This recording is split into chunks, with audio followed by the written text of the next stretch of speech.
so we go to the next presenter, and that's me. Yeah.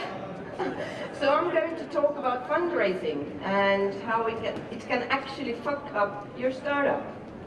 So it's a true story from my own startup, Nevercode, and I'm going to tell you how we went through the deep load of shit and then survived, and then kind of like were resilient enough to wait for the moment.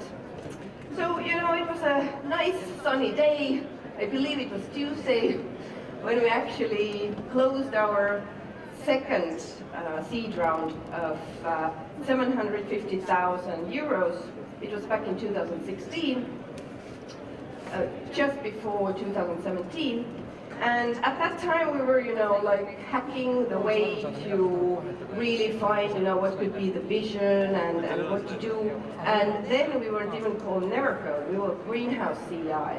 And we understood, you know, that Greenhouse CI actually does not represent what we truly want to do. What is, you know, the big picture, what we actually want to do in software development.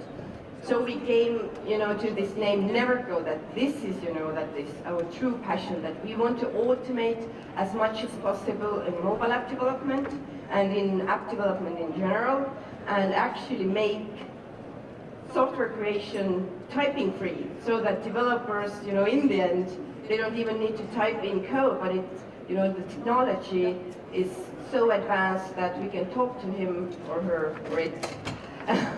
And then the technology is the one who creates the code, who creates the software, and we are kind of like creators who just create products, awesome products. So, and for that vision we were raising the fund. And we were about to actually rebrand from Greenhouse CI to Nevercode. We were thinking, okay, you know, the competition was also raising money, so one of our biggest competitors in Canada, actually they raised at 7.8 million, and we only wanted to have 750,000, so we were thinking like, oh, let's not, you know, get ourselves demotivated by the sums, you know, let's just, you know, show the real startup power that we have here in Tartu. So everything was good. We were closing the round, investors were okay. We had 2 investors from London, and one was lead, the other was following. So we were supposed to get the money on our bank account in December 2016 to start the new Nevercode adventure. And I think it was like the first days already, okay, you think like, okay, Christmas goes by, oh good, you know, money doesn't come yet. Okay, let's do it in early January. We can do it, we can kind of like cost optimize, optimize our costs. So then what happened was that it was another beautiful day when I opened my mailbox in the morning and read that we need to move our company to London. And who haven't done this, for your knowledge, it means that you need to open a bank account in London. And who have opened a bank account in UK? Anyone has that experience? Okay, one person, I see you desperate there. Yeah, so I can tell you that, you know, compared to Estonia, where it takes, I don't know, minutes, it takes months, weeks. It's a road of, you know, Sisyphus, you know, it's suffering, constant suffering to get a bank account. So then we realized, okay, we are not getting the money anytime soon. And so we were, okay, we can, you know, let's just hack this bank system and let's just try to get this as soon as possible. And we did everything what we could, but it still took months to get it. So in 2 months' time, we were in a situation where we had to let go many people. We had to freeze all our scaling plans or our marketing plans. We had like, basically I wasn't paying myself any salary, my co-founder as well. So we couldn't grow. We were just, you know, stabilizing the situation and trying to open that goddamn bank account as soon as possible and get that money in the bank account.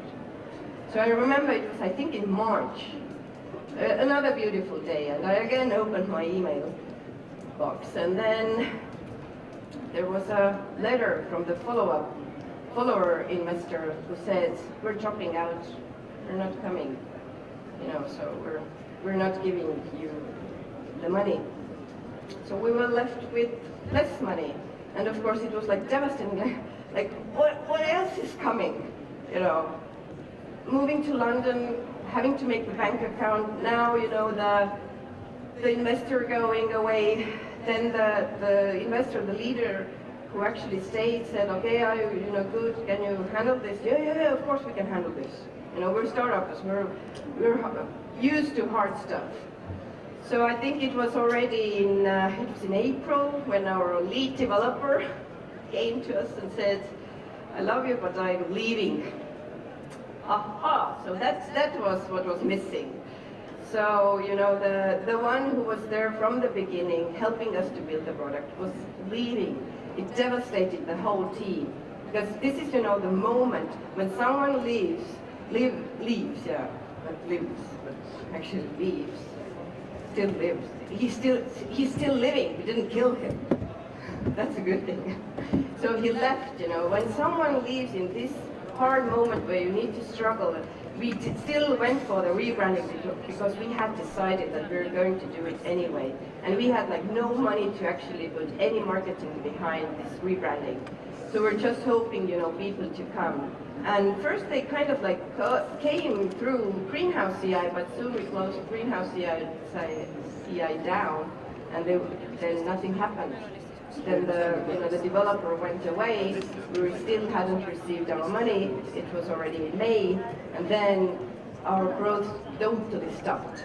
And we just looked at the competition to skyrocket. We were somewhere here. We just took this competition matrix on the whiteboard, throw down all the pros and cons and all the critical success factors, and realized that we have none. We had lost everything what we had. The crucial team members, we didn't have still money. We lost one investor. We lost, it was 2 customers coming, 2 customers leaving. So it was always 80 on our screen, the dashboard where all the important numbers are. There was always 80. We were so desperate that we went into numerology. What does this 80 mean? It seems like, we were in that deep shit that it can't get any worse. So I was thinking, what more can go wrong? And of course it went. If you ask this question, there is always one answer: it can get worse. And it got worse.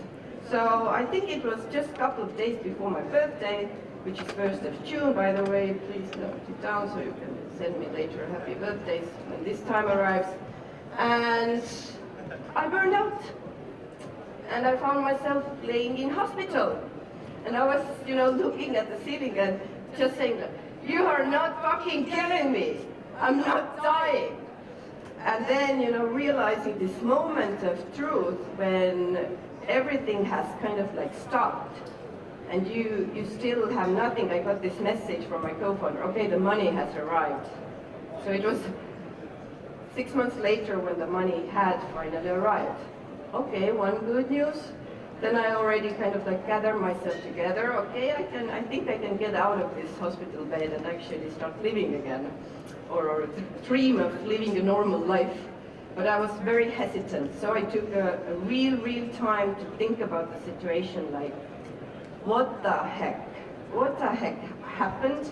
How can I prevent this situation? And how to go on when you have lost kind of everything. Even my family was about to, they were already kind of, my partner was, children need you, because I have 3 children.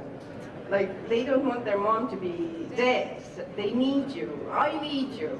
And I realized, that the most important things in life, it's not the startup, it's not the products that we build, it's not even our passion, it's our family, it's our closest ones, it's our children, our partners, moms, dads. These are the ones that are most important.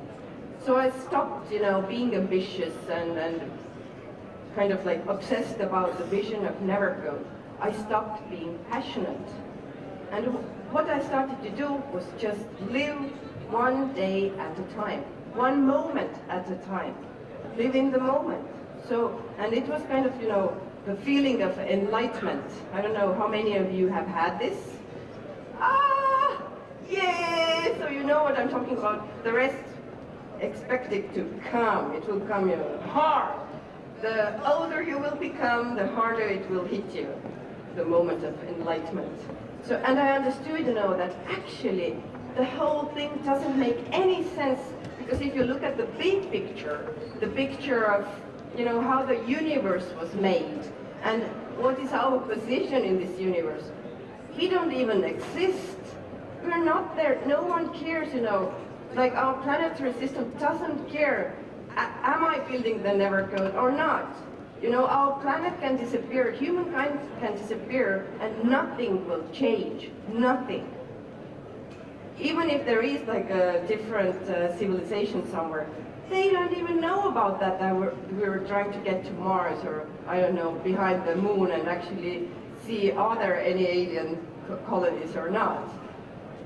So, and that gave me such a relief, you know, that actually life is fun, life is absurd. And the absurdity actually comes because we have created this colosseum of business and, you know, how the world should work, wars and stuff, and politics and I don't know what. But the only true thing that matters is love, it's relationships, it's joy, it's your family, your friends. And then I decided that I will devote my life to my closest ones. And Nevercode is just, you know, bringing me more joy. So we decided with my co-founder Christian that, you know, fuck Nevercode. Let's just have fun with Nevercode. Let's not take it too seriously. And we just decided to take, like I said, day by day.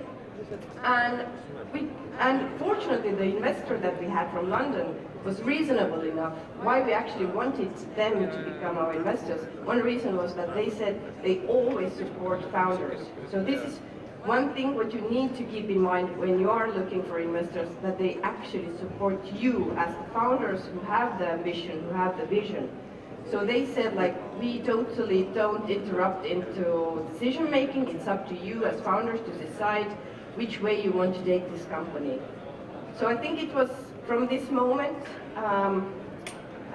it took me a